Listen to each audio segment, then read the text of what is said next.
বিকেলের নাস্তায় ঝটপট পাস্তা বানিয়ে ফেলতে পারেন আমাদের এই রেসিপি অনুযায়ী।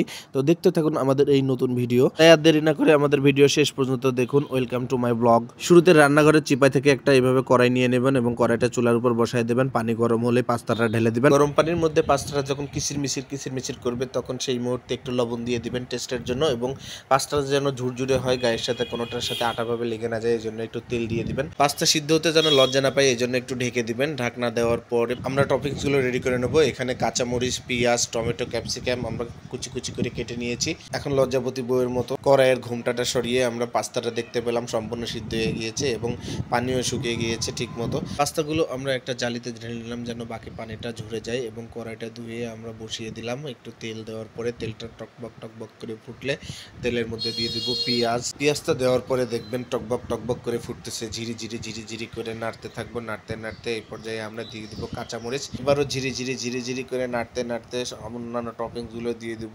ক্যাপসিকাম চলে যাচ্ছে, ক্যাপসিকামও ঝিরি করে নাড়তে এক পর্যায়ে দিয়ে দেবো টমেটো ঝিরি করে নাড়তে এক পর্যায়ে সম্পূর্ণ কালার চেঞ্জ হয়ে যাবে। কালার চেঞ্জ হয়ে গেলে তখন আমরা সম্পূর্ণ পাস্তাটা অ্যাড করে দেব। তার আগে আমি আপনাকে বলে নেই, এই পাস্তাটা রাঁধতে হলে কিন্তু খুবই ঝটপট রাঁধতে হবে, কারণ পাস্তা রাঁধতে কিন্তু ক্ষুধার পেটের মধ্যে তিরিং বিরিং করে লাফাবে। তো পাস্তাটা আমরা দিয়ে দিলাম, দেখলেন কিছুটা লবণও অ্যাড করে দিলাম। পাস্তা সিদ্ধর সময়ও লবণ দিয়েছিলাম, লবণ হয়তো কম হতে পারে এই জন্য লবণ দিয়ে দিলাম, আপনার স্বাদ অনুযায়ী দিতে পারেন। এভাবে উপরে নিচে নেড়ে চেড়ে সমস্ত পাস্তার গায়ে মশলাগুলো লাগিয়ে দিতে হবে। এক পর্যায়ে আমরা আরও কালারফুল এবং মেকআপ করার জন্য আমরা পাস্তার উপর দিয়ে দেব চিলি টমেটো সস।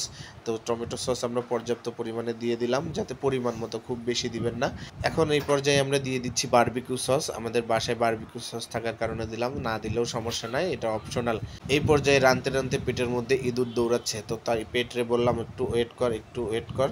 এই বলতে একটা টেস্ট করে ফেললাম, যেন মনে হলো সমুদ্রে ঢেল মারার মতো অবস্থা।